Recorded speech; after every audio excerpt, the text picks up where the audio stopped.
welcome back to the NWA 1984 project. I'm your host, Juan Cena, and with me, as always, is Matt Riley. How you doing tonight, Matt? Oh, I'm fantastic. All right, it's good to hear, good to hear. Now, we did have a show planned out for this episode, but due to the recent deaths of Bruno Samartino, Number One Paul Jones, and Johnny Valiant, I literally scrapped the entire show. On this episode, we're going to talk about Bruno, we're going to talk about Paul Jones, we're going to talk about Johnny Valiant. In addition, we will have a wrestler spotlight on Randy Savage and Haku or Ming, however you take, or whatever you call them at this point. But first, we're going to talk about Bruno. Bruno recently passed away.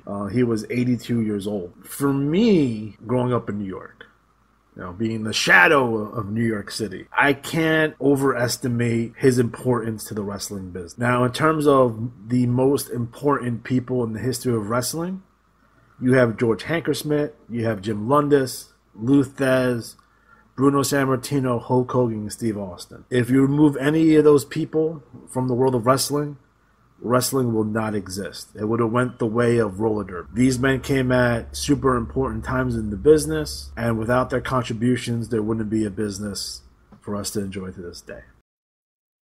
With us now, ladies and gentlemen, wrestling's only, one and only, living legend, Bruno Sammartino. And in a most unusual circumstance, in an empty arena, because wherever this man has appeared through the years, as the biggest name in professional wrestling, it has meant one thing. People love him. People come to see him in droves, in thousands, in hundreds of thousands.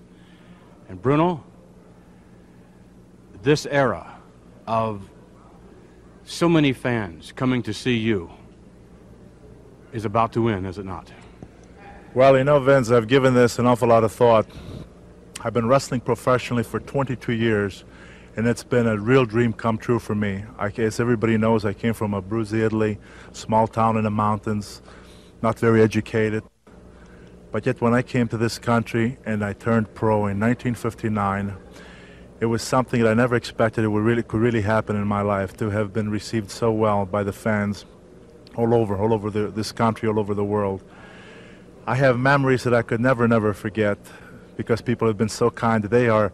Whatever success I've attained, it's been because of the fans, because they've done so much for me that without their support, because they've never showed any kind of dissatisfaction, any kind of thing that they didn't care about. Instead, all they ever did was boost me and encouragement. When I was down, they chanted my name.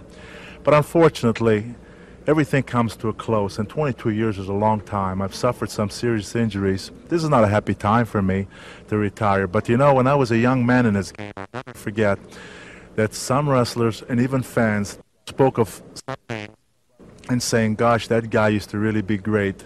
But, he's slipping away. Time is caught up. That's something that always stood in the back of my mind. I want to still maintain that respect from my peers and my fans to say Bruno is still great. I don't want to hang around for people to say, I remember when Bruno was great. He's not quite like he used to be, but boy, 5 years ago, he was really a great wrestler. That would hurt me tremendously. I trained so hard all my life. In fact, for those of you who remember me in my early years, you remember a powerful 275-pound man who won 90% of his bouts through sheer strength alone. But I realized as the years went by that I needed other things. I needed speed. I needed more stamina, because strength alone, without these other two things, eventually would catch up with other big, younger, stronger opponents. So in fact, to see me today, I'm from 275, I'm down to about 245. But I've been able to maintain great speed and stamina, and as a result, I've been winning 90% of my bouts from those things, from experience, as I say, stamina and speed. And of course, I maintain, I think, a great amount of strength. But the thing is that it's very important for me, for my personal pride, is to leave wrestling before my speed isn't quite there, my strength diminishes some, stamina won't be there anymore, and to the world be obvious to all my fans and all my peers. And this is something I could never take. So when I leave, I want all the other wrestlers, and hopefully all you wonderful fans, to say, Bruno left, but he's still as great as he ever was. And that is extremely important to me to leave the game, while, as I like to put it, while I'm still on top. But again, I have so many wonderful memories to keep me for the rest of my life, for having gone all over and to have been received so well by all of you. The cheers, which I'll never, never forget as long as I live. There'll be fond memories that as long as I live, they will be with me. And wrestling, which has been my life, it is not a happy time for me, again, to leave it. But like everything comes to an end. And I like to believe that I've always saw myself as a realist. I have to be realistic enough to say that after 22 years and many, many serious injuries, if I do not quit at this time, if I do not retire at this time, I will be one of those people that I used to hear people talk about as saying, he's still good, but he's not the man he used to be. I couldn't take that. So I feel that I have one more bout, and I've trained as hard for this bout, or I'm training as hard for this bout as any bout I have ever trained for in my life, including when I first won the title, because I want to go out showing everybody that Bruno is still second to none, and I want to go out a winner. Bruno, it's the ending of an era, perhaps the greatest era professional wrestling has ever known. You've got one match left. All we can say is we have so many, many times before. The best of luck. Thank you very much. It's very kind. I appreciate it. Bruno Samartino. That being said, anytime as a kid, and even some instances now, every time me and a group of people would talk about wrestling, we talk about Hulk Hogan, we talk about Ric Flair, we talk about Steve Austin. Every single time, some old dude would come out of nowhere and be like, Bruno Sammartino. Like, without fail, every single time. His contributions were so huge in the wrestling industry. Again, when he won the WWF World Heavyweight Championship from Buddy Rogers, literally the entire WWF was built by Bruno Sammartino. Again, I cannot overstate it. It's just the reality of the situation. Ricky Steamboat has been taken to the hospital by ambulance. He was in agony. His breathing is terrible, even though he had this tube down his throat. All of his friends were back here when we're waiting for further news, further report. It was one of the most devastating things I've ever seen. No excuse in the world for it. There was no reason by this slime, the so-called champion, to have... Yeah, what's the update? Tell me, man. Are you happy about it? Send the hot dog to the hospital yet, huh? Did he put some mustard on him right now? Get him all set up for the champion right there? I'm so proud of myself! You piece of slime! You're happy about it?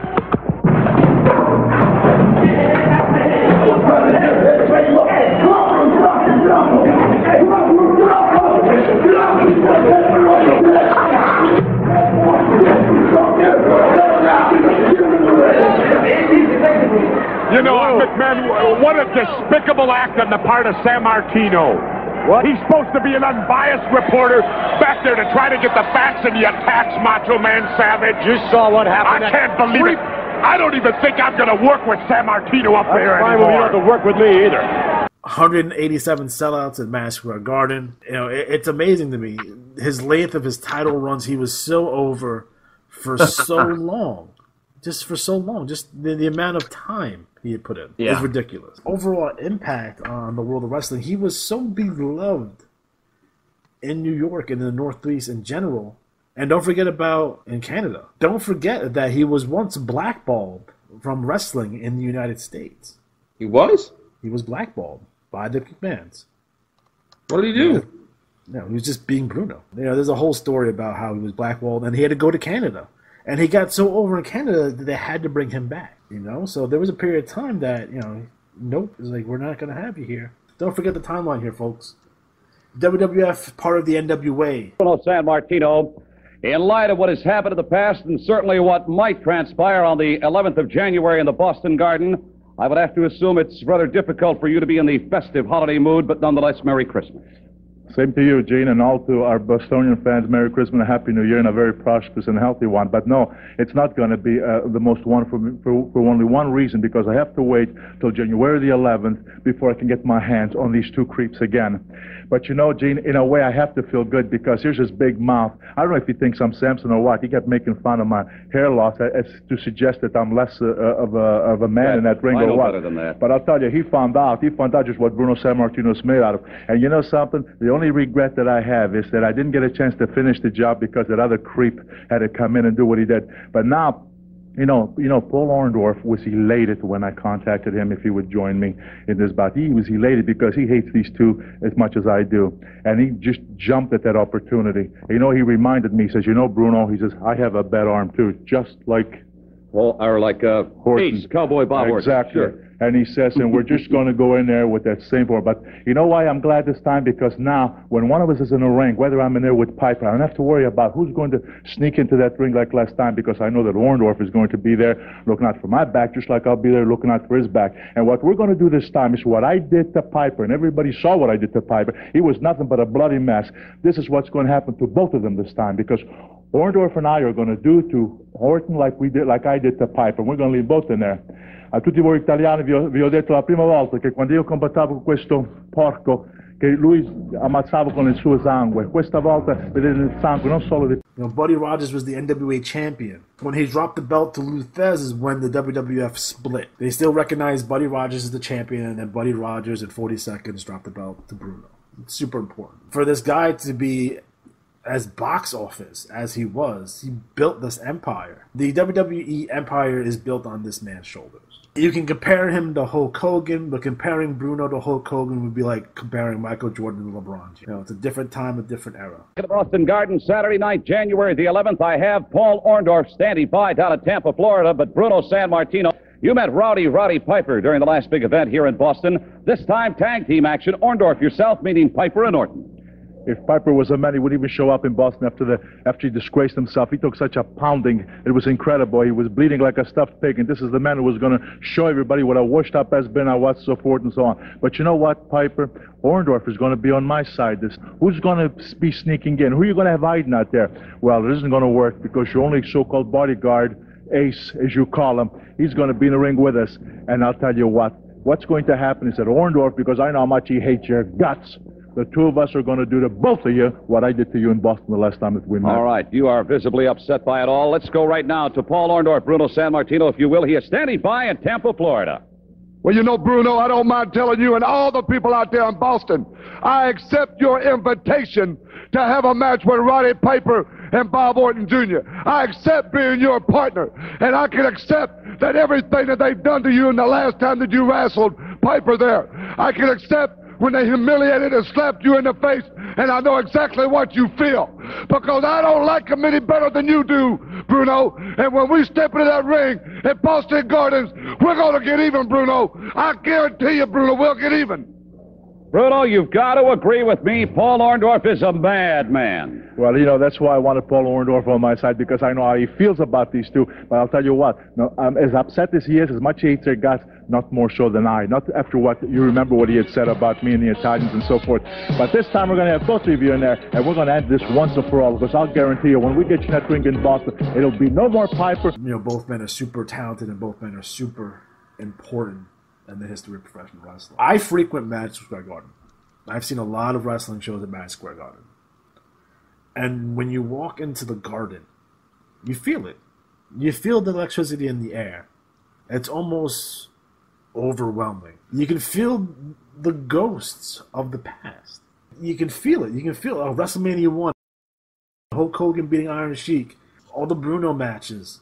You can feel it. It's such a historical landmark. It's like going to any other historical landmark. It's like going to Gettysburg. It's like going to, the White House. It's like going to the Washington Monument. It's like going to Woodstock. It's like you feel it. You feel the ghost of the past. You walk in there, and if you tell me that you don't get chills if you go there for wrestling events, you're a damn liar. It's true.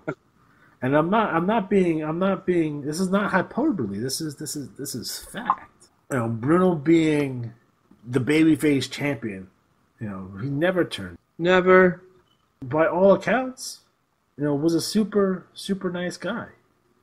Treated everyone fairly. His word was his bond. And in the wrestling business, where you had to deal with shady promoters, he's someone who stood his ground. When he felt he wasn't treated fairly by the McMahons, he left, and he didn't like the direction of the wrestling business. And looking back, he came, back in the day, when you heard Bruno on these interviews and stuff like that, he came across very bitter. Yeah. But he was right. The steroids and the drug abuse that was going on in wrestling in the 80s, and we see the effects of it, and we saw the amount of wrestler deaths that happened during that time frame. Bruno was absolutely right. He didn't like the cartoony wrestling, but I think he could have gotten over that if it wasn't for the steroid abuse and the drug abuse. Right, yeah. Don't forget that he was at Halloween Havoc 90 inside the Thunder Cage. He was right. He could deal with the cartoon. He couldn't deal with the steroid. And for someone who didn't, he was a big imposing figure and he was jacked up and he worked out hard, and you see like a bunch of these musclehead guys that are juiced to the gills, on drug. He was offended by that because he loved the sport, and more importantly, he loved the fans. He treated the fans with respect. Even when he would do these interviews in kayfabe, you know what I mean? Yep. He would even mention like, a lot of it's a show, but me, I'm real. And he was. And he was real to a lot of people. To the point where if he was getting beaten down in a match, people would have heart attacks and die in the Garden. I thought that was just a tall tale. But go back and watch some of those MSG shows. And you'll see you see Bruno, he's getting heat. He's getting beat down. The heel's getting heat. Then you see paramedics like running. Oh, someone had a heart attack. I see it's right there. He was so beloved. They said when he dropped the belt, you could hear literally a pin drop. No one saw it coming. Bruno states that he literally, thought he went deaf in the match. Because he couldn't hear anything, and it was shock. These people were shocked.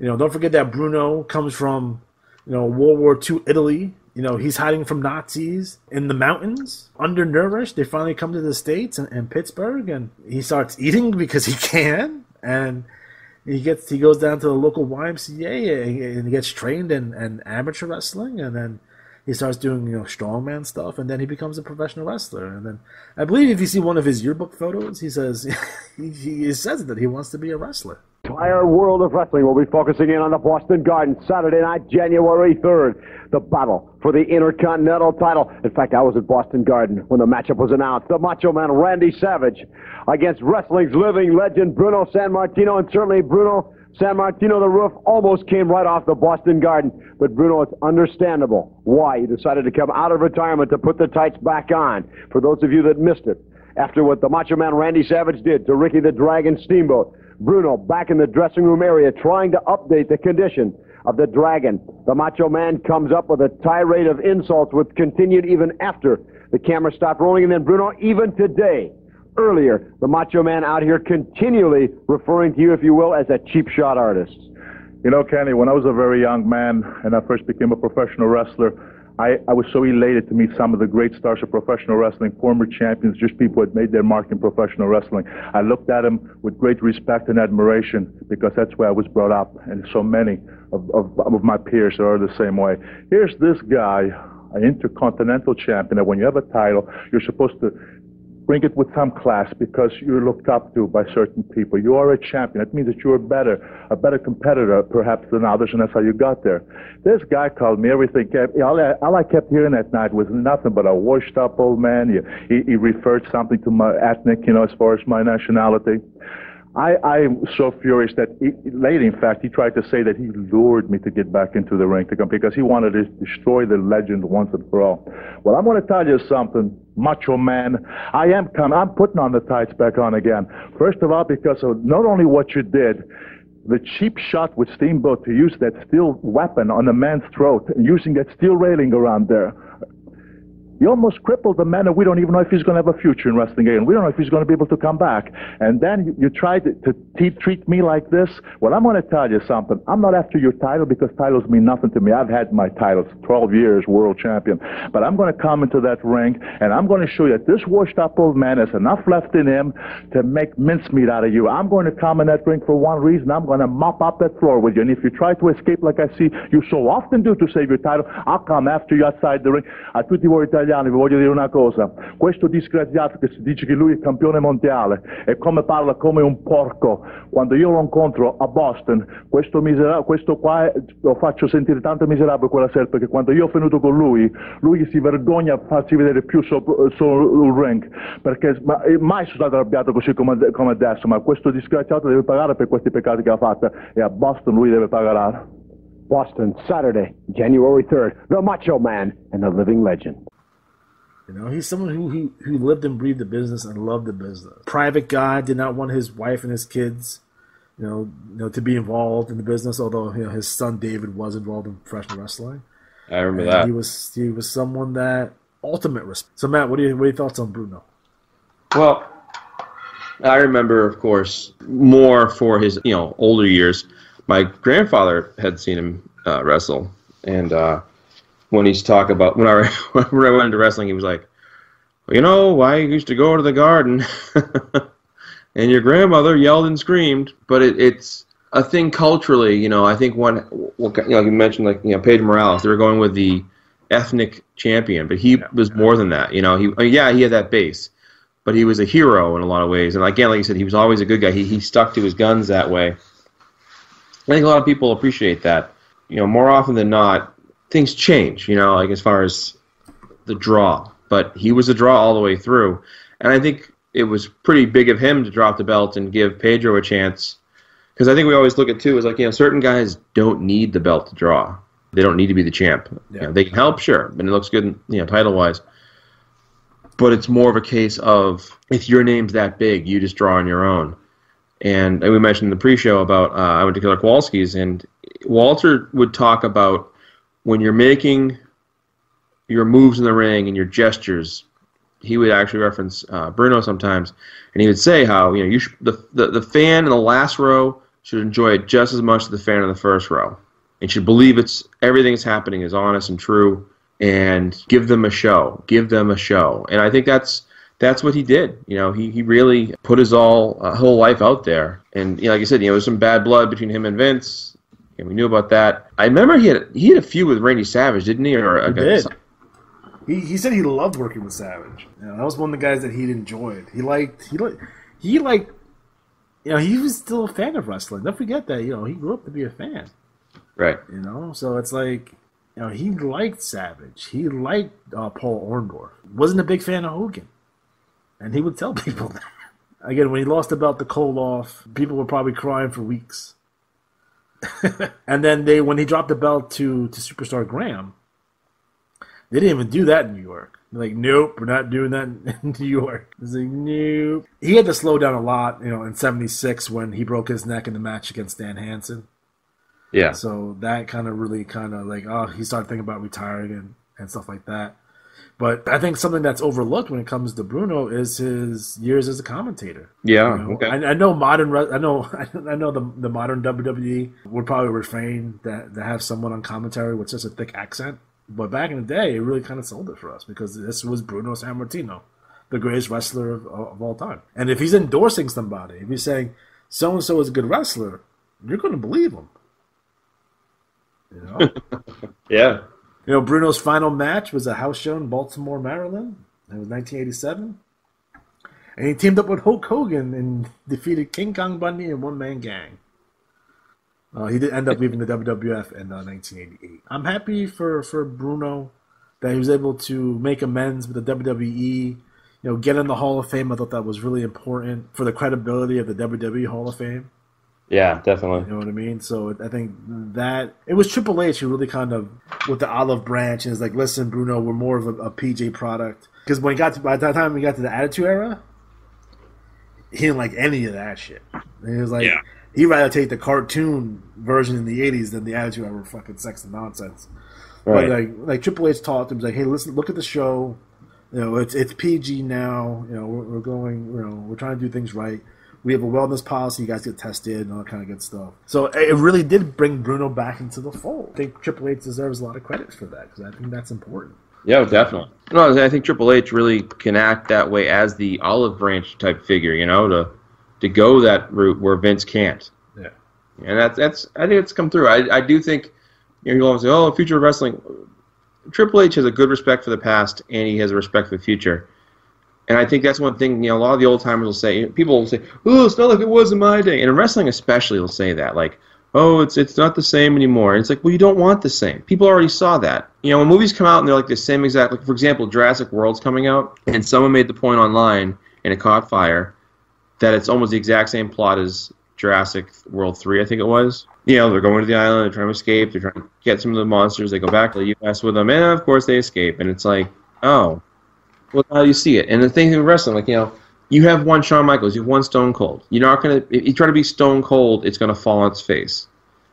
And I think that's where sometimes, you need unique characters, and what makes them unique is their life experience. And they don't do enough of that, leaning into that, But I do think that his coming back was a huge thing for the business. A couple corrections. The Halloween Havoc was 1989, not 1990. We strive for make sure you guys get the correct information. No, I don't take notes. I just go. In terms of Bruno, again, it goes to show you how wrestling has changed. He held the WWE Championship for 11 years.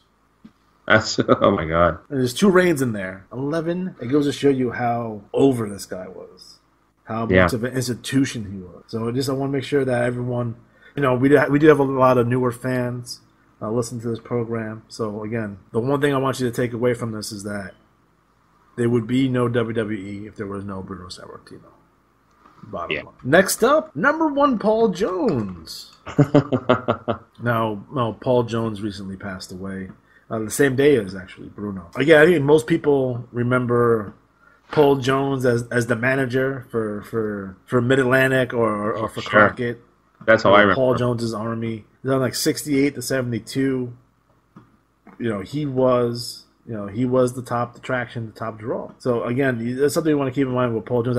We see him as the crazy curmudgeon manager, but in the late 60s, he was the man. Right. So again, you want to keep that in mind for Paul Jones. Again, he feuded with notable wrestlers like Johnny Valentine, Wahoo McDaniel, Ivan Koloff, Ric Flair, and his early maturation was super important. But in 1982, he became a manager, and then Paul Jones's Army, which is ridiculous. He had guys like the Mad Superstar and Superstar Billy Graham and Ivan Koloff, Rick Rude, Manny Fernandez, Abdul the Butchers, and the Power of the Pen. Yeah. Do you remember when Manny turned? Paul Jones and reinforcements. Some of them he had to buy. Well, you know something, David? I could talk for an hour, and it would never say what this piece of film that we're going to see right now will tell the people. All right, Paul Jones, hold on. I want to talk to you about the way that, this man always said that money couldn't buy him, but you bought him. Now you bring in this guy. What are you afraid of? Well, David, I'm not afraid of anything. And what you see right here, the Bull and I standing side by side.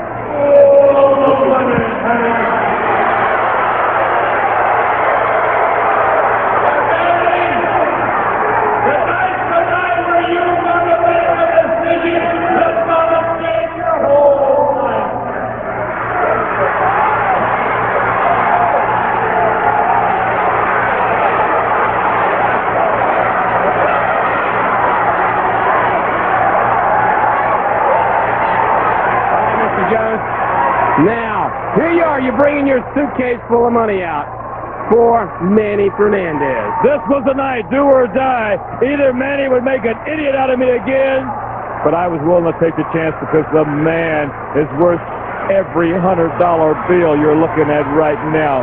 Now Manny Fernandez expected the money, and then he looked up at Jimmy Valiant, and as a brilliant man as he is, and with tremendous ability and a great right there, the people cheer because they figure that Manny is going to take the briefcase and give it back to me. But the smart man he is, he knows it's a dead-end road with Jimmy Valiant, the ball-headed geek.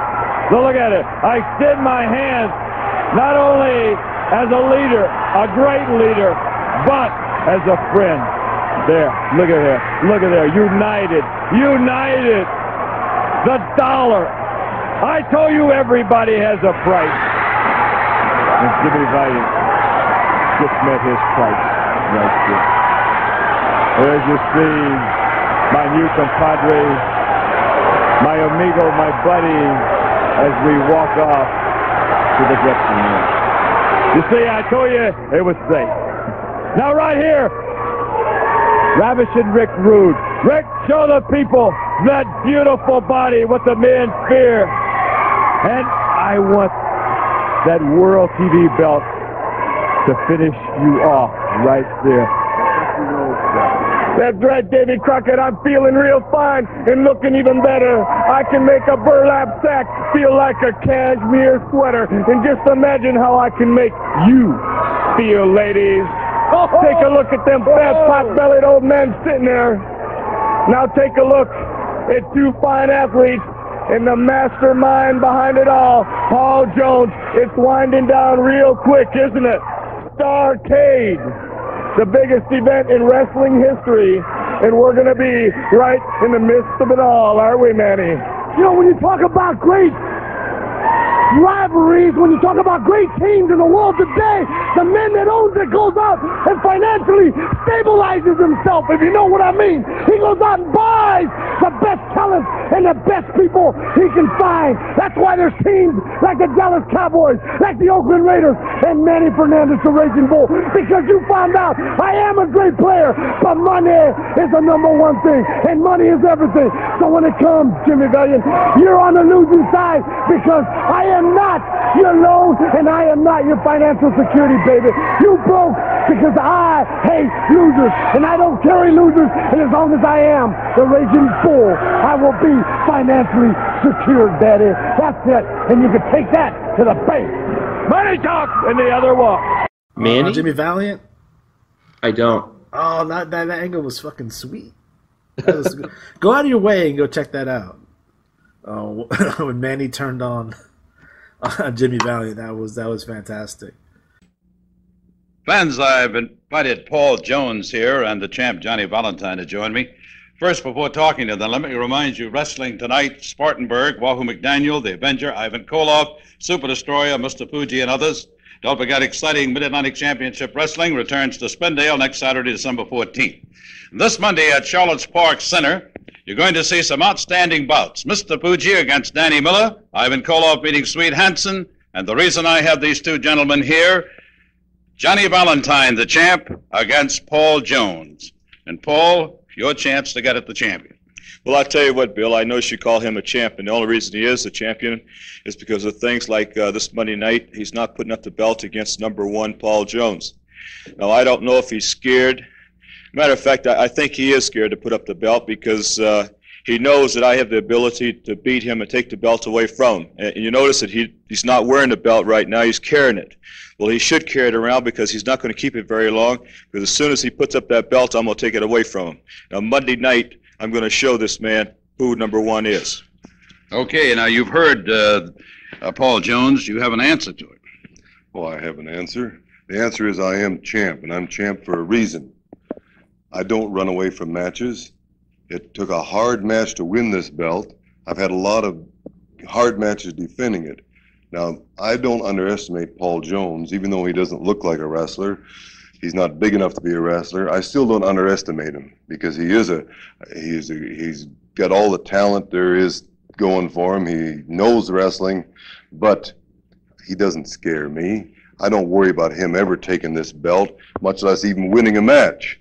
And every match is important, whether it's a title match or not, because my reputation's at stake, and I fight just as hard non-title matches as title matches.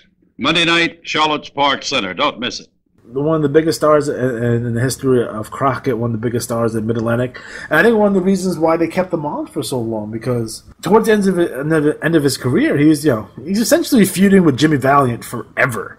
Right? Yeah, I was going to say, that was one of those feuds that just never ended. It just never ended. And I think one of the reasons that the Crockett's had so much respect for him, he's like, you're going to work in the office and you're going to be a manager for us. We're not going to have you at the top of the card because times are changing, but you're still an important piece of what we're doing. Today. And we have, of course, all the top stars here today. We're going to bring out here in just a second one of the manager of, I know, 3 of the meanest men in the world, a man who says that he's going to increase that army. Here he is, Paul Jones, along with Baron Von Raschke and T.J. Khan. LSU. Then again, I don't know anything about Louisville. Let's talk about wrestling. Let's talk about Paul Jones' army. It's getting bigger and bigger all the time. And what excites me, it's all European talent, the greatest talent in the world. And one day, I will walk out here, Tony, and it'll take an hour for all my men to parade through here. You hear that, Jimmy Valiant? And I'm like that credit card. I don't leave home without him. I'm excited because 1986 is going to be the year that Valiant is going to bite the dust. And right here, Tony, next week, I'm going to have a big surprise for Jimmy Valiant. I get on TV every week and I get cards and letters and people telling me, "You're full of baloney, Jones. You don't know what you're talking about." But you see this creation, my dream, because I set my goals to get the job done, and I'm going to do it. And every week I get more powerful. And you know what it feels like when you have an army. You feel that power inside you that you can go anywhere. And anywhere, I can go to the backyard of LSU. I can go and take my men. Shut up! I can take my men to the Jim Crockett Memorial Tournament, and I can walk through there just like the man did through Atlanta. Okay, Paul Jones and his man, and we're coming right back.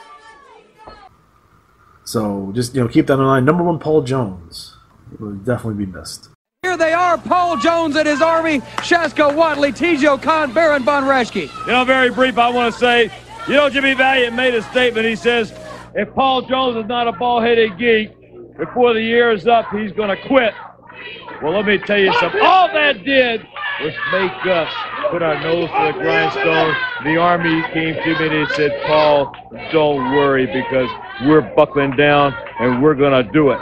In order to train for this, what we're going to do is make a tour through the central United States, and we're going to leave bald-headed geeks everywhere we go.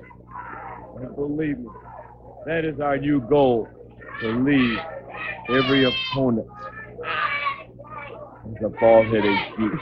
And Jimmy Valiant, I want you to listen to Castor Watley. He's got something to say to you. I'm going to tell you what, Valiant. I'm going to tell you what, Valiant. You is going to be the first one to find out that the Army, Paul Jones has decreed that we believe in equal opportunity.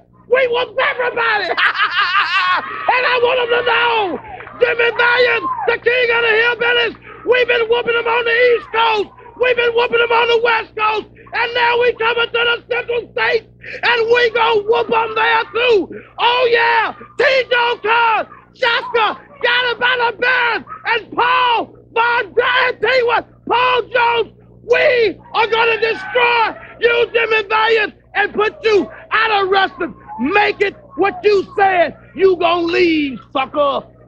And we're gonna see the Army in action when we come back.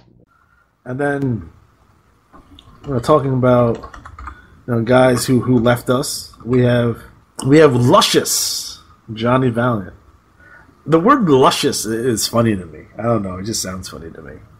Valiant has got all the answers. He's got all the answers. I got everything figured out. Ladies and gentlemen, I, at this time, want to introduce the man that has made the biggest influence on my life, the biggest influence on my life, the man that's made me wake up at 3 o'clock in the morning and say, Johnny, thank gosh you're here. He's the main man. I, at this time, will introduce the man, Hulk Hogan, please. Look at him. Look at that pussycat coming in here right now. Look at the man right now, Roger Kent. And ladies and gentlemen, boys and girls, you're talking about Hulk Hogan. You're talking about a man that stands 6 foot 8 inches.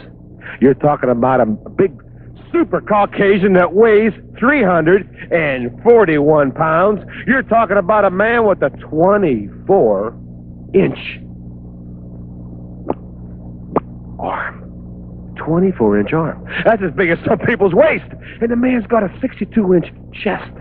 The man's 6 foot 8. He weighs 340 pounds. A 24-inch arm. A 62-inch chest, ladies and gentlemen. You're talking about poetry in motion. You're talking about jive. Oh, you're talking about the reason that Johnny Valiant brought Hulk Hogan from New York City to the Midwest. You're talking about a guy that makes you forget about everything. You're talking about a guy that makes you talk about Yukon Eric. You know, I always heard about the name Yukon Eric. Yukon Eric had a big chest. Yukon Eric and all this Yukon Eric stuff, that's a long time ago. This is the new generation, ladies and gentlemen. This is the American. This is apple pie, baby. This is poetry in motion. This is the reason Johnny Valiant is outside the ring. And he just takes a look at the guy and he says, hey, this is the guy that's going to make it happen. This is the guy that's going to grace. They're going. We're out of time, Johnny Valiant. This is the man that's been making it happen. And this is the man people have been sending telegrams and letters in about. They want to know all about the incredible Hulk Hogan. Oh, yeah. Yeah. Johnny Valiant, again, I think most people recognize him as, the manager, in the rock and wrestling, age in the WWF. But again, him and Jimmy were, world tag team champions, twice. Big draws in the WWF, big draws in the, in Memphis. And here, of Well, course... that's all the crying you're going to hear, Miniker, because we're happy. This is luscious Johnny Valiant, Madman Mitchell. This is one of the finest tag teams in the world today. There's about 540 pounds of solid muscle here. John Valiant, New York City. Madman Mitchell, Eastern Canadian champion. What else is there to say, Miniker? Talk to Valiant. Kind of an international type flavor, wouldn't you say, Sam? Hmm? Let me just say this and now, it's always a pleasure on my behalf, really, to have a partner of the caliber of Mr. Mitchell here. And I'm just going to, in many cases, just sit back and just watch what that man can do, because I know what he can do. The man's rated top 10 of all the nations across the United States, Canada, Japan, Australia, and also over a new part of the country called New Zealand. The man's got a tremendous reputation, so it's my pleasure, I mean sincerely from the bottom of my heart, just to sit back and watch this man operate. Sam, I'm looking forward to teaming up with these gentlemen here. As I say gentlemen, which they are, I'm looking forward to teaming up and wrestling around the country, not just locally, but through Canada, because believe me, I have wrestled everywhere in the world. This man has too. He's got a name worldwide. But we will go after whoever they want to put against us, and with the manager here, Duke, we'll step right through him. We'll go through him. We just heard a young man out here screaming and crying about someone abused him. Well, great. He just better never come against the three of us, or we'll really abuse him. He won't be here crying. He'll be in the hospital crying. Shout abuse. Shout abuse. They would go on to wrestle the Sheik and Al Costello from the Kangaroos, who Al Costello actually trained. Johnny Valiant. He actually trained Johnny Valiant. Wow. So, he wrestled as John L. Sullivan, as a mid-card babyface, and then eventually turned heel and became a Valiant brother, with Handsome Jimmy. And I think people forget how villainous that Jimmy Valiant was back in the day. But again, most people remember Johnny Valiant as the manager of the Dream Team and Dino Bravo and the fast-talking, slick-talking guy from New York City and that kind of stuff. He went to military school with Vince McMahon. I did not know that. Yeah. We're talking about all kinds of different things, but I got a couple of questions that I wanted to ask you that I neglected to, and the questions are simple as this. With me, we've got JV and Brutus Beefcakes, as you well know, and my bodyguard. And the questions pertain to this fellow Bruno Samartino and David Samartino, who all of a sudden are trying to come and sweep over everybody. And I understand that you two fellas have negotiated a fight with these guys. There's a situation here where Bruno Samartino's been talking around here about Brutus Beefcake. He's not as tough as what he thinks he is.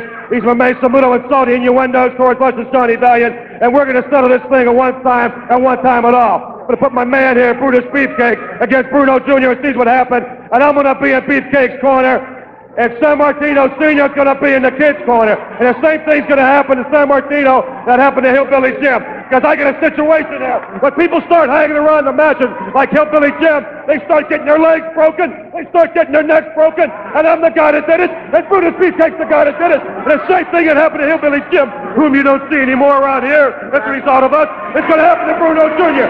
Yeah. See, that's just what I wanted to clarify, is the fact you did break the Hillbilly's leg, and now, all of a sudden, Bruno thinks that he's going to guide his kid to fame and fortune. Oh, yeah. You know, little Bruno, he's got another thing coming if he thinks he's going to use Brutus Beefcake for a stepping stone. Another newcomer. That's right. Newcomer. Fall right in the footsteps. Like that other newcomer, that big black boy with a mohawk haircut. Mr. T. Oh, I thought it was Mr. V. Mr. V. Oh. Mr. T stands for tenderfoot. In other words, we got all these guys that want to meet something. Really, here you're looking at the cream of the crop. So if you want to, what to do is we have a training session. The only person that could do better than myself was myself, Mr. Wonderful, and my bodyguard. So poke Grandma in the ribs, get your bologna sandwiches out, sit down. In 2 minutes, you got a session you ain't never going to see again. You know, he went on after his wrestling career ended. He became an actor. He appeared on multiple episodes of The Sopranos and Law and Order, and he had a one-man show called An Evening with Johnny Valiant. All right, fans, Madison Square Garden, Monday night, February the 23rd, six-man elimination match. You know the players in that one. Johnny V, come on in. I understand you have got a red-hot tag team called the Demolition. Axe and Bash, tell me all about it. Let me tell you something, Gene Okerlund. Johnny V is bringing to the Big Apple a team like no team I've ever brought before. And let me tell you something, without further ado, bring them on in right here. The Demolition is what they are, baby. The Demolition. You're talking about my man right here, Mr. Smash, and then my main man right over there, that's Mr. Axe. They are together comprised one team of the Demolition. All right, gentlemen. The reason why we're coming to Madison Square Garden is to win. And when we walk that aisle, people look at us and they get a little bit scared. But when we get in the ring, they run because we're there for one reason. And that's to demolish people, isn't that right? We're going to take one team at a time and eliminate them until we get our opportunity for the championship belt. This obstacle right now is the Islanders. Madison Square Garden. The Islanders are going to be our first victim. We're going to step on everybody anywhere we want to. Because we demolish people. We listen to Johnny V. He tells us who to do it to, where, and when. All right, I thank you, Johnny V. and a Demolition team. Smash and Axe in the Garden on the 23rd. Thank you, gentlemen. I'll sweat it in. So, you know, he was big in New York City. Unfortunately, he was struck by a car early one morning. In Pittsburgh. So, it was an accident, but it's sad to see, more and more of our, that generation of wrestlers are leaving us, and it's sad to see because, anytime you kind of confront your own mortality and some of your heroes of the past are, fading away and passing away, it's sad, So Matt, what are your thoughts on Johnny Valiant? Well, again, he's the rock and wrestling type connection, and I think it's one thing too is being a historian type thing when you read all of the past and how villainous some of those tag teams were. I always think about it comes down to like their teamwork, and it really was such a better blend, like really working the crowd. Like I was watching NXT tonight, and Ricochet really worked the crowd. Took the time to gesture the crowd, interact with the crowd, and so many wrestlers who don't do that on the main stage. There's so many wrestlers that are like top tier guys that ignore the fans for the most part. They're there, they're supposed to be there for you. So it's losing a guy like that who's one of the big names from the past that helped that transition. Because I always think I want to hear the stories about the guys on the road with them, or I don't know. I know he's hit by a truck, and that's I don't know what happened in the situation, but it's always a sad thing like that, and then. Paul Jones is such a surprise too. It was one of those things like, oh man, here's three. It is hard. It is hard. Yeah. So definitely, if you haven't taken the time out to just watch a couple of their matches, a couple of their interviews, especially Bruno, but all three of these guys, go out of your way, watch a couple of Paul Jones matches, watch a couple of promos, watch a couple of Johnny Valiant matches, check out his promos, and, of course, watch some Bruno matches. They're all available on the network. So, go out of your way to educate yourself, because these are the guys who built the wrestling industry. It's super important to have not only a respect for the past, but an affection for the past. All right, so speaking of the past, again, we are doing the NWA 1984 project, and one of the things I wanted to look at was what was Crockett doing in 1984? And so I watched a lot of Crockett 1984, and I come to realize is that what the fuck were they doing in 1984? So they're coming off, the amazing Starrcade 83 and the build to that, and then we go into 1984, and like right off the bat, again, don't forget that they're losing Piper and Valentine. So they lost Piper and Valentine right off the bat. Valentine has the United States Championship. So they do this thing where Piper and Valentine are having a match, but Dick Slater runs in and like attacks both guys. And they turn Greg babyface for like a split second so he can drop the belt to Dick Slater. So Dick Slater is the NWA and the United States Champion, which is weird and off-putting all on its own. But then going through the rest of the year, and we had a couple notable debuts. We had the debut of Tully Blanchard. We have Black Bart. We have Ron Bass. You have Buddy Landel. And, J.J. Dillon is managing, I think, Bass and Black Bart. I don't think he's managing Tully yet.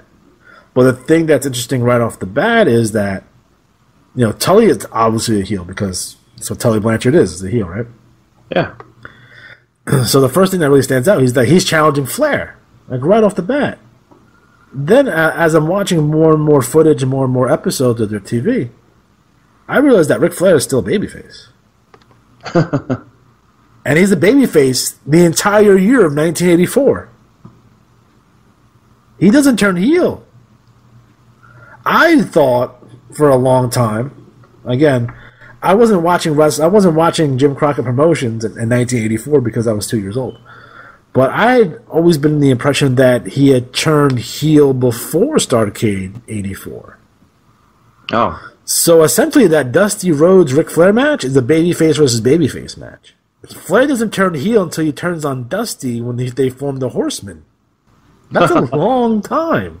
Yeah. Now, obviously, Flair's a babyface in Mid-Atlantic, but he's a heel just about everywhere else because this is the NWA and he's going to those towns, so he's still Flair, essentially. But we see weird things towards the second half of that year where, Wahoo McDaniels turns, right? So he turns on Flair. Which is weird if you know anything about Starrcade 83 is that Wahoo was defending Flair's honor against Slater and Bob Orton. But he turns on Flair and aligns himself with Tully Blanchard. So you see Wahoo coming out with the suits and stuff like that, which is ridiculous to me because it's Wahoo. And he wants Flair. Tully wants Flair. Buddy Landel wants Flair. Dusty comes in and he's like friends with Flair. And he did this weird vignette where Flair goes to Blackjack Mulligan and Dusty Rhodes, but they're hanging out in the woods for some reason because it's Dusty Rhodes and Blackjack Mulligan. I guess they do that. So Flair comes, and he's asking for help, and they're hanging out in the woods, and Flair has no shirt on for whatever reason. And it's completely ridiculous because it kind of doesn't fit the narrative. And I think that's when you look at 1984 Crockett, it doesn't fit the narrative. Because the narrative to me was always like, Flair wins the belt, Starrcade 83, he turns, he fights Dusty. Like, there's a whole fucking year in between that. Oh, it had build up, man. You can't just go off the top. Well, yes, I know that, you know that, but that's never been the narrative. Because don't forget that Flair loses the belt to Kerry. Remember? Right, he loses the belt to Kerry after David dies.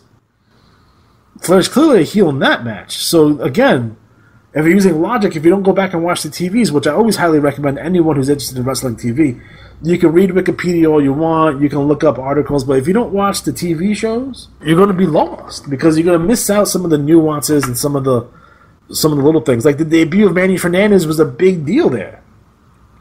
Like they completely turned over like just about their entire roster. So don't forget that Georgia is still a separate entity than Crockett. Again, Vince would buy Georgia Championship Wrestling, the World Championship Wrestling later on that year. 1984 Crockett, they go through a booking change. So it's George Scott. They went from Dory to George Scott to Dusty by the end of the year.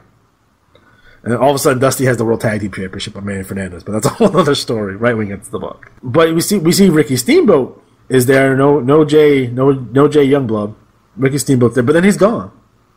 But then he's back again, but then he's gone again. So Ricky Steamboat has issues with Crockett in 1984. Some say he wanted to take some time off. Some said that he didn't like Dusty because Dusty wasn't going to book him as the number 1 babyface. He was going to be the number 2 babyface behind Dusty. What have you. Who knows? But if you watch 1984 Crockett, Steamboat's there, and then he's gone, and he's there again. You know, he's there for the match with Tully for Starrcade 84, and then by 1985, he's in the WWF. So he's gone. So they have a massive turnover on their roster. They change bookers, and in the year itself, watching it seems like a fucking mess. And to me, they wouldn't hit their stride until they get on TBS. And that is March of 85, like right after WrestleMania. So Matt, what are your thoughts on Crockett 84? Oh man, that's a pretty dynamic year. I really do think that, I don't know if it was you who said it before, but you know, Flair's kind of the same, good or bad. You know, it's just a matter of who he's fighting. You know, Dusty's always does it. But Ole Anderson, I think I came in really around 86-ish for me. That's where I really started watching it. I was a Northeast guy, so of course I didn't get much of it. But appreciating how good Ole was. You know, I think he's completely underrated. Yeah. Not only as a worker, but as a booker. Yes, some of his ideas, and in Georgia '84 and WCW, you know, 1990 are questionable. Black Scorpion, Shockmaster type shit. Yeah. But I think he's underrated, and yeah, I get the fact that not a lot of people likes him, and he comes across as a miserable fuck, but the guy knows his shit, and he's one hell of a fucking promo. So that is Crockett, 84 in a nutshell. Again, there's actually a series on YouTube called 1984, A Year of Transition, that you can check out. I watch a lot of that, and I watch, obviously what I could find in terms of their local television at the time. Again, no pay-per-views here to go off of. They're not really showing a whole lot from the house shows. So yeah, that's that in a nutshell.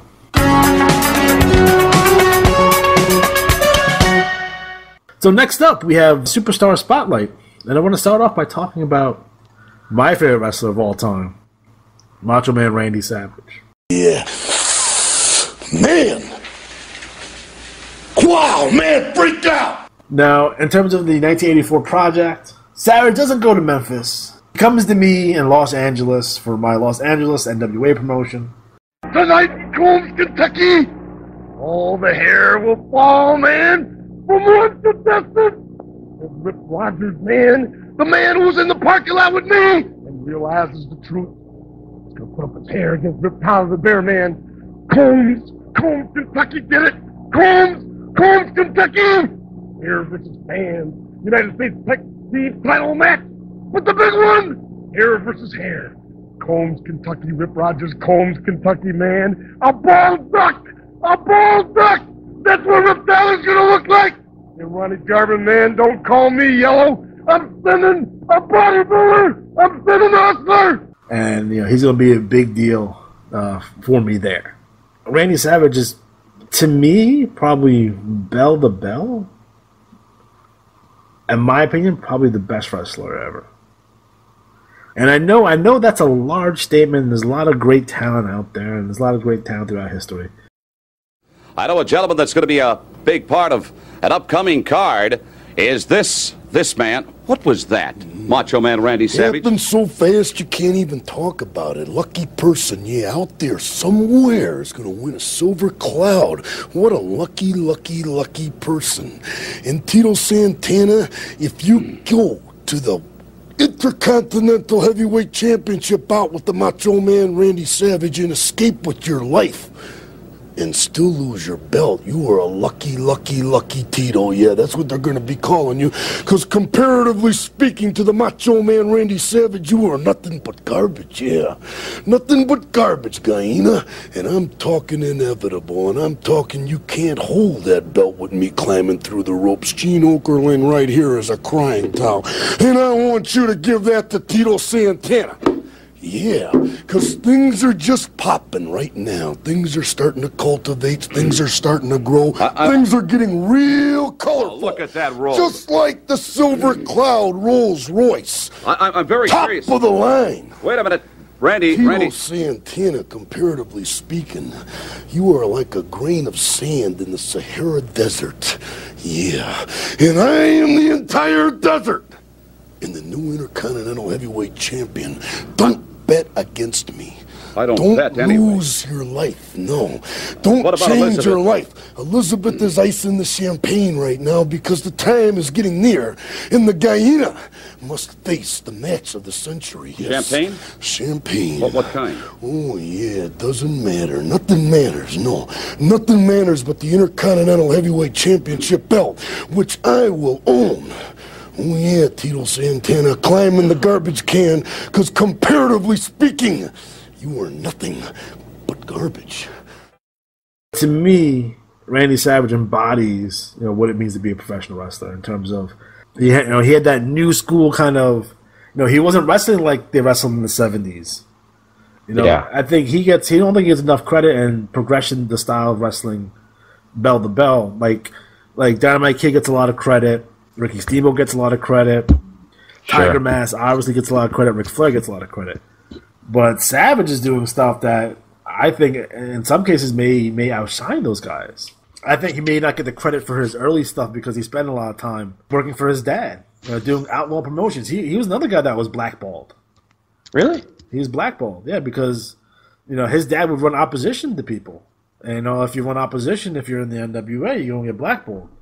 And he wasn't like a worker, he was, being a promoter. So, ICW, which is Dad's promotion, his promotion, completely insane. If you ever watch ICW, it is fucking bananas. And we watched some of that one time. I love that promotion. I wish there was more footage that exists. Unless it's in Lanny Poffo's fucking garage, we may not be able to see it any more than we already have. So, basically, that folds up, and he goes to Memphis, and he might be the first person ever to put someone through a table. Savage has it on the table.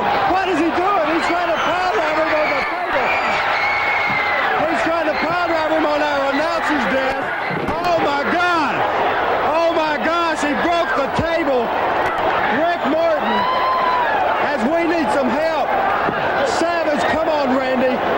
Randy, this is ridiculous. Right on the. Ring the bell.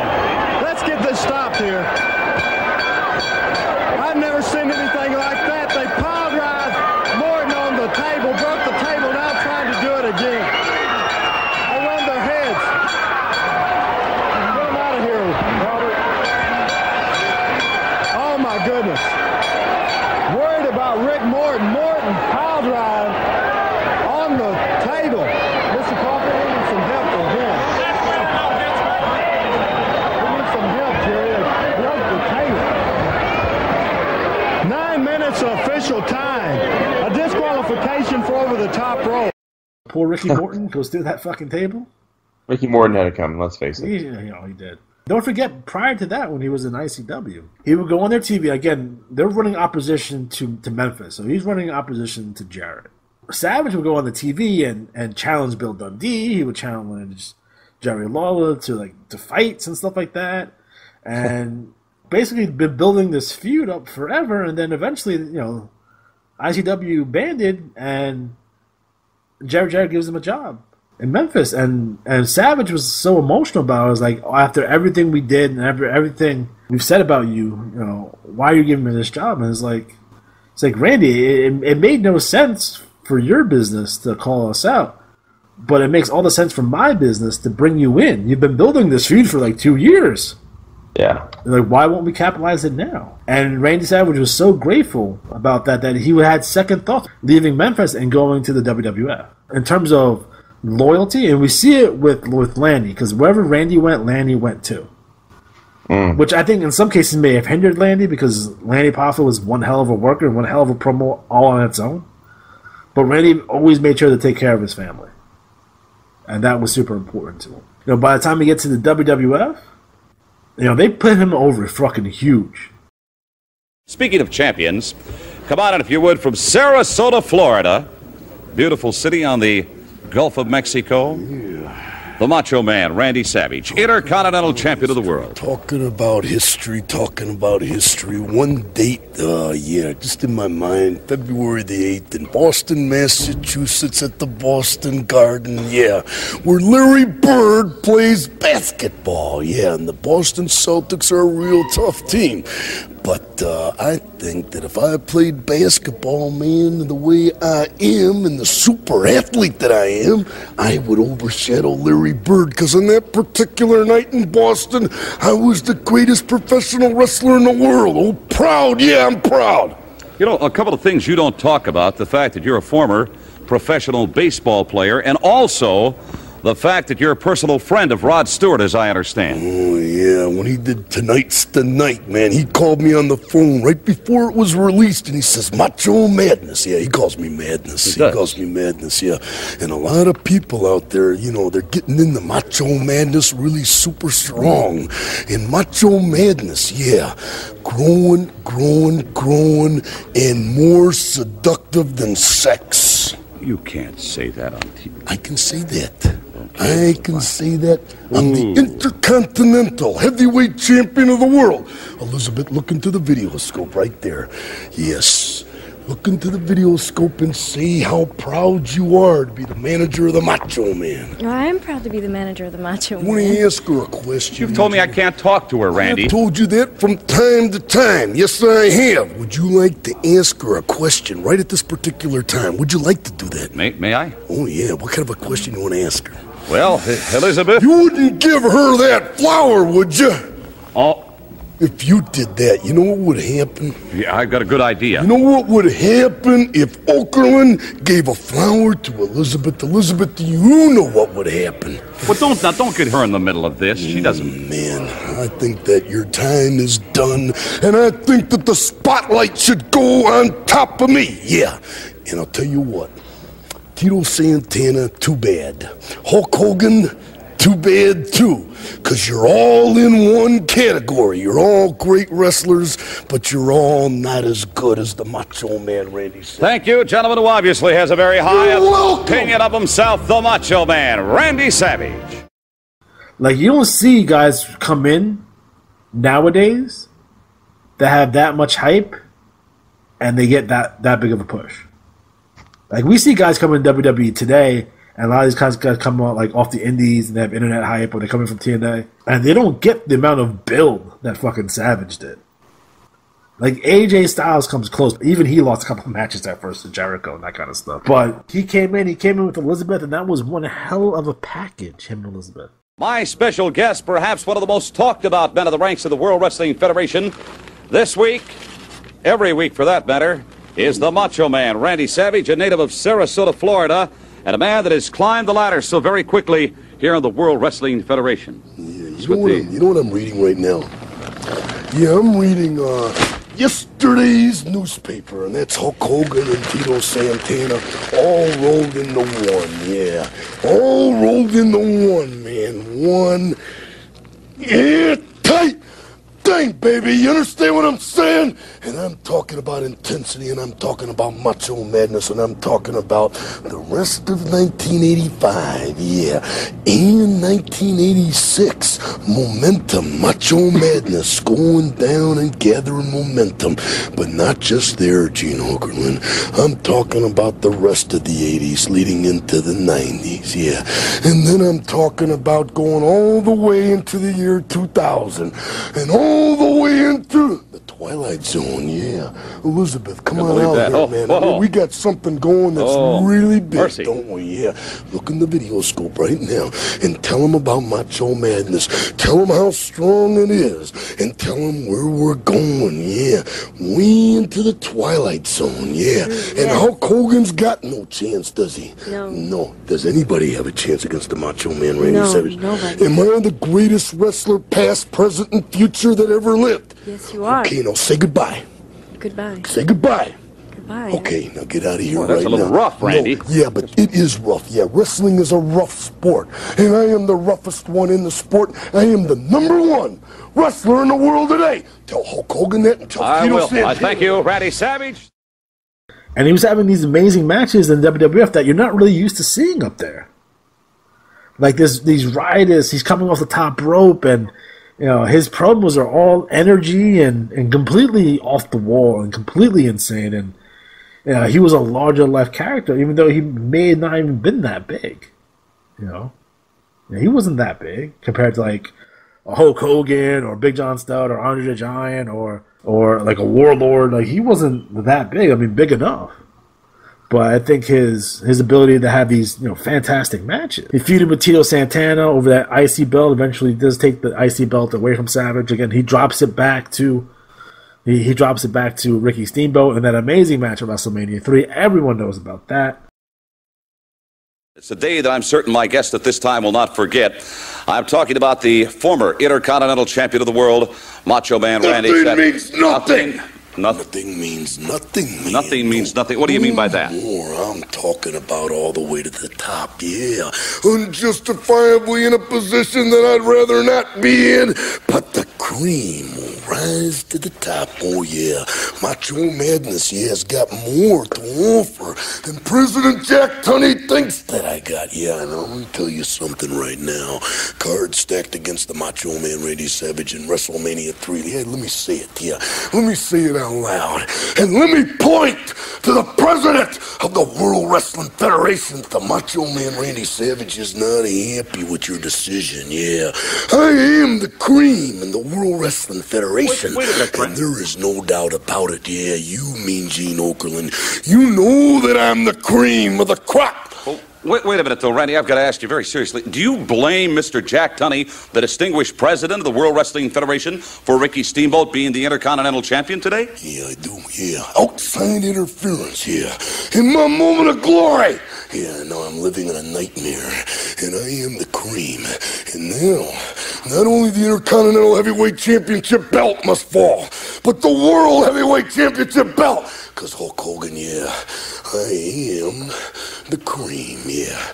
The cream of the crop. And there is no one that does it better than the Macho Man Randy Savage. On balance, off balance, doesn't matter. I'm better than you are, yeah.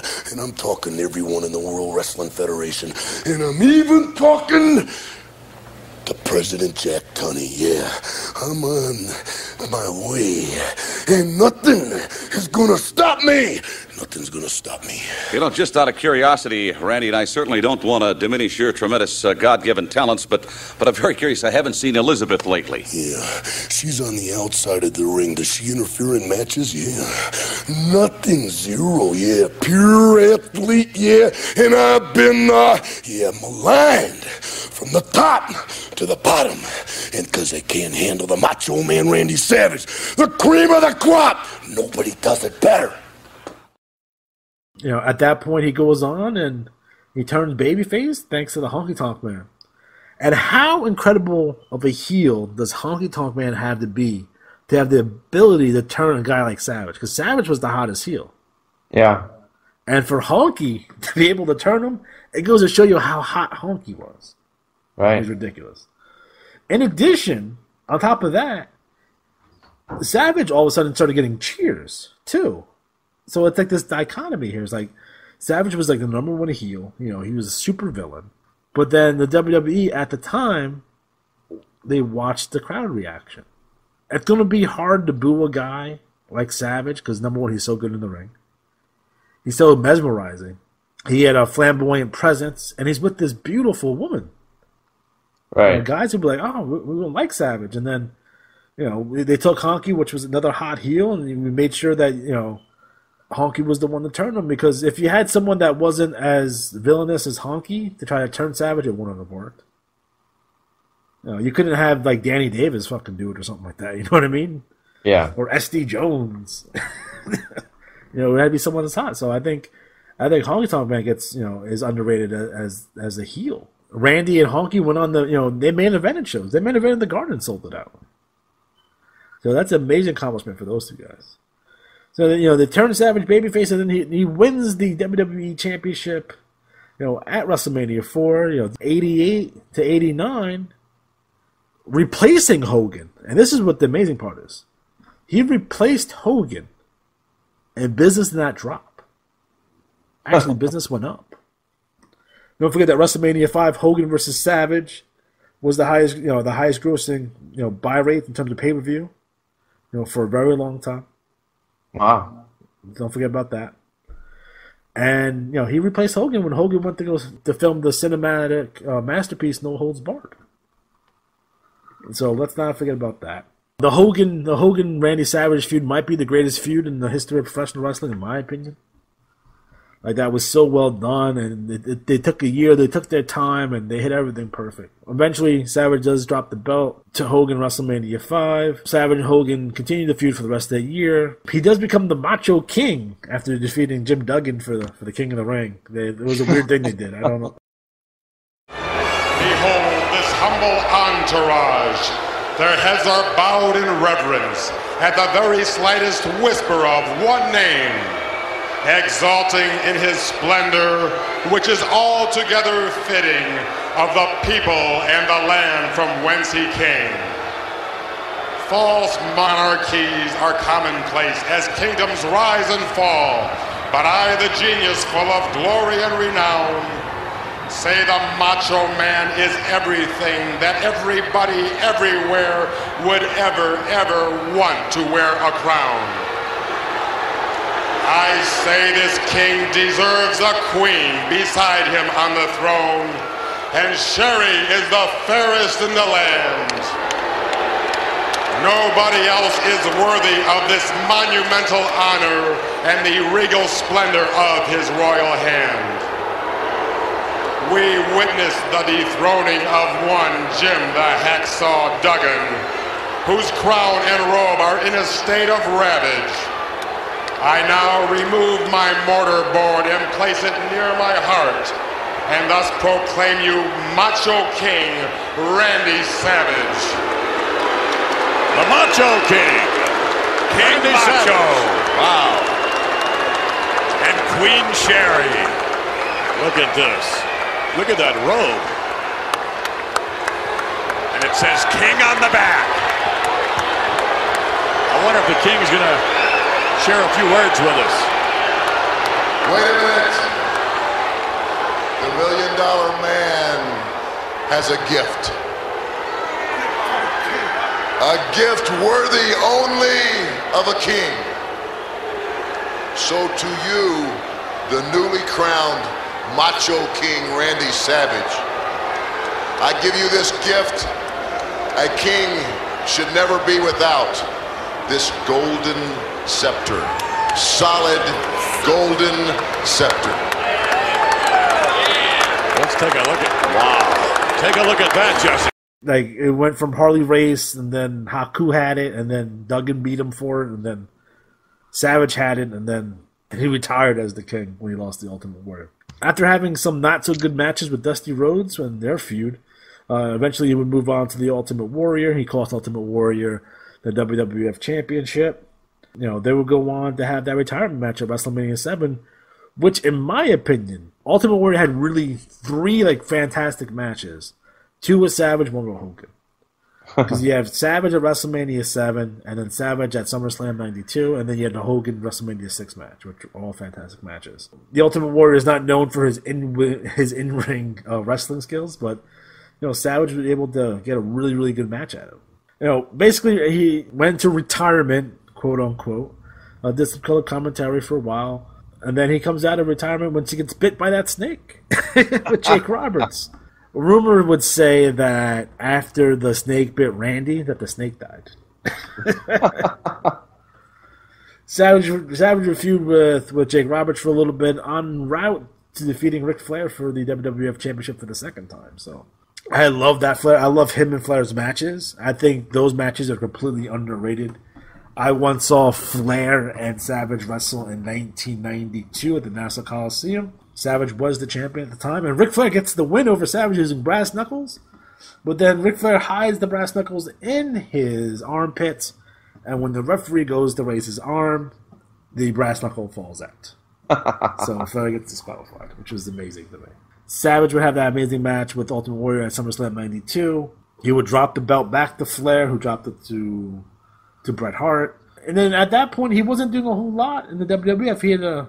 He had a feud with like Crush, and they had that awful Falls Count Anywhere match at WrestleMania 10, and then he ends up leaving to go for WCW, and then other than a couple of title wins, he spent most of his time in WCW being Hogan's flunky, which is weird to me. I don't know.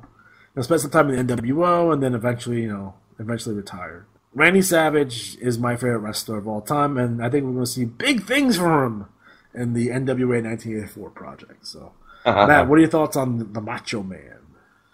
Oh, he's just one of the best ever, and I always enjoyed his work. I think the thing that really stood out with him for me was the intensity that was throughout. There was never like an off button. Yeah.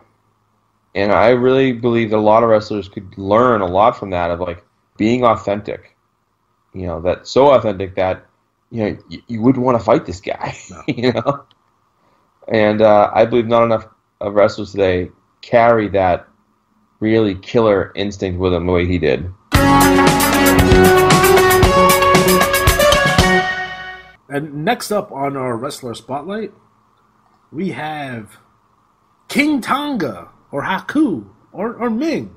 It's always weird to me because I think Haku is more known by his WCW name than his WWF name. But I'm going to call him Haku because that's how I saw him. I saw him as Haku. It was a complete conspiracy. Everything was stacked against us. They didn't want this man to go on as king of the World Wrestling Federation.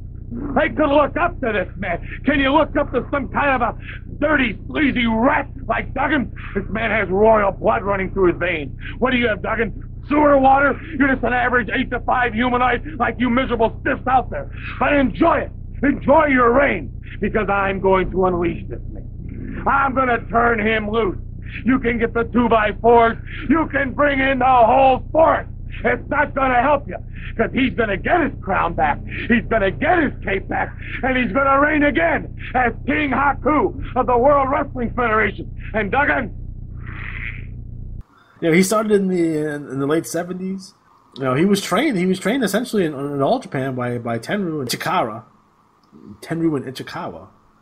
Spent a lot of time in Amarillo, Texas for the Funks. Spent a lot of time, throughout the world. Eventually making his way to the WWF in 1986 as part of the team, the Islanders. And they came in as the babyface team. One of the first things that they did with them is that he body slammed Big John Studd. Don't forget that in 1986 they had the angle for around a while that John Studd had the $15,000 body slam challenge. Right, yes. And they actually did it at WrestleMania 1 where Andre eventually, was the guy to end up being the guy who body slammed it, but, Bobby Heenan stole the money.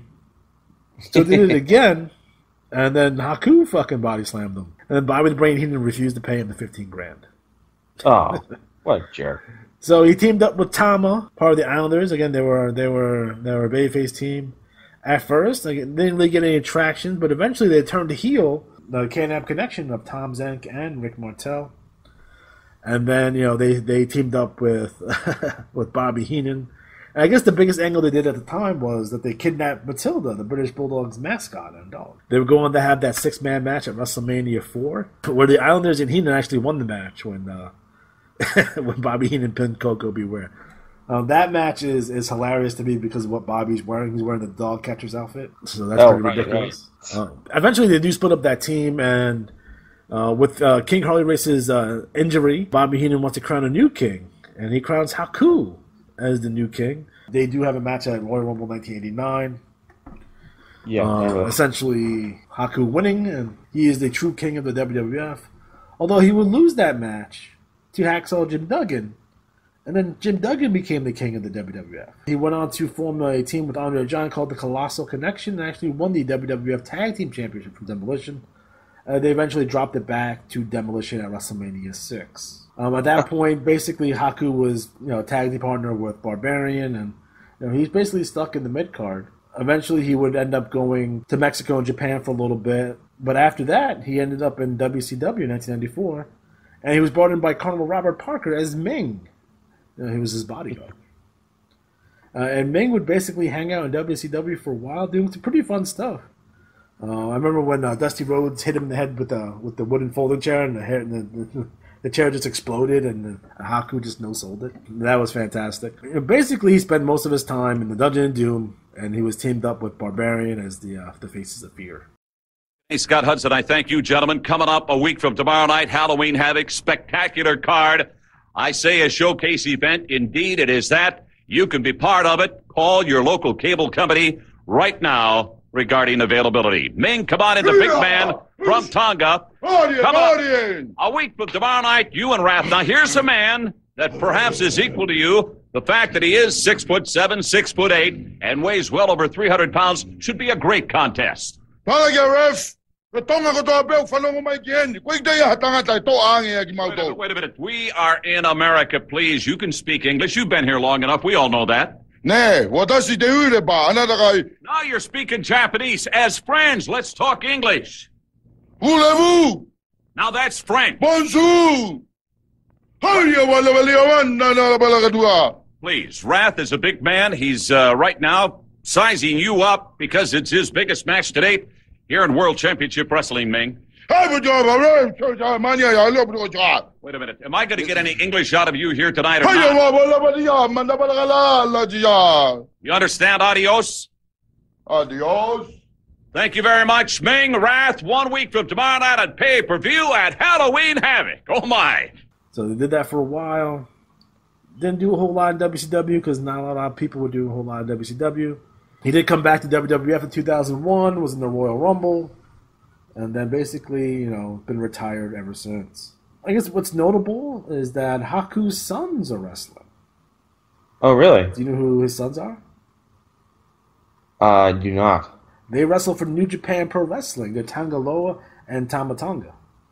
Oh, really? Okay. Of the Bullet Club. So, they are the team called Gorilla of Destiny. Which I call Tamatonga, which I love him, by the way, as the good version of Roman Reigns. He's what Roman Reigns should be, and it makes me angry that he's not, because he's so good. But yeah. So that is Haku in a nutshell. Again, we get some early Haku action here in 1984 in Los Angeles, and it's going to be some fun. Probably going to team him up with the Barbarian, see if they can go after the Road Warriors, or perhaps the Fabulous Ones. So that should be some fun. So what are your thoughts on Haku? Probably the toughest man alive, by the way. Yeah, you always hear those stories. I think for me it was a thing where, he's one of those wrestlers that was around but never really stood out, and then had that all-of-a-sudden feud with Harley Race. But it was just, I was never a big Haku guy. He always seemed like the fifth wheel in the Heenan family. And then he gets this big push, and it's like, okay, all right, I'm on board. But I think for me, it was just more, I like the Islanders. I kind of wanted to do well. So eventually when that Samoan SWAT team came along, I was like, this is what the Islanders could have been. Yeah. Like, they were not menacing enough. All right. By the way, Samoan SWAT team are the Head Shrinkers, for you guys who are keeping track at home. What are your thoughts on the Tongan Death Grip? That was an interesting maneuver. The Tongan Death Grip. Doesn't work well in a street fight, I'm just saying it. Oh, you tried it, huh? Yeah, it was tough. So Haku is well known as the toughest man to ever step foot in the ring. He once gouged out Jesse Barr's eyeball. So that caused Jesse Barr to wear a glass eye for the rest of his life. He would often get in fights at bars. And on one such occasion, he bit someone's nose off. Yeesh. Essentially, anyone that you talk to will say Haku is the toughest guy alive. So Steve Austin and Bill Goldberg and these guys was like Road Warrior Animal. It's like, yep, toughest man in the world, Haku. So Matt, did you see the Superstar shakeup this week? Read the details. I listened to some of the coverage. Yes. It's not a draft. It's a Superstar shakeup. Right. So I'll be clear on that. I think it'd be more fun if it was a draft. I don't know why they're shaking stuff up.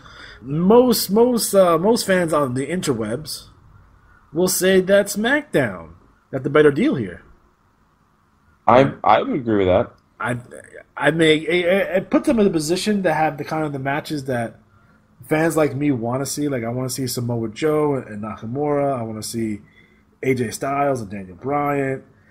So I want to see more of those matches, which is a good thing. Let the big muscle guys be on Raw, because I don't watch that show anyway. Right. It makes me want to use the bathroom. I think the Superstar shakeup is a letdown in general. I'm glad to see The Miz back on SmackDown. He's finally going to have that feud with Daniel Bryan, looks like. So Yeah. that's been like, what, 2 years in the making at this point? Probably more since, you know, The Miz was Daniel Bryan's pro on NXT back in the day. Right. NXT was a game show, and it was stupid. I just always feel like, you know, with Daniel Bryan coming back now, yeah, it's better to, like, get this going and wait. Yeah. We've waited 2 years, and, you know, one wrong move and he's back on the shelf, so. Let's get this match done. Let's get a good angle out of this. I would put the belt on him sooner rather than later, because I want to have that moment again where it would be, you know, defeats Nakamura or defeats The Miz. I doubt they're going to turn AJ Styles at this point, but I like to see them, you know, trade the belt back and forth. If you have a nice little crew there, well, that's going to be awesome. Yeah. I don't know what they're going to do over at Raw, because you have Roman Reigns. Who's going to fight? He's going to fight Braun Strowman? What's he going to do? Bobby Lashley? What's Bobby Lashley going to do? Bobby Lashley going to fight Brock Lesnar? I don't know. Who knows? I think from a storyline perspective, I think the Superstar Shakeup actually hurt Raw. I'm curious to see what they do moving forward there. It should be interesting, to say the least. So, at the very least, it piques my interest to see what they're going to do on SmackDown. So that might be the show to watch, along with NXT, of course. MLW debuts tomorrow. I'm curious to see. I'd like to see Tony Schiavone back on TV. Very, very stoked about that. So I'm curious to see what they do there. So. All right, guys. So we are officially out of time. So for Matt Riley, I'm Juan Cena. Have a good night.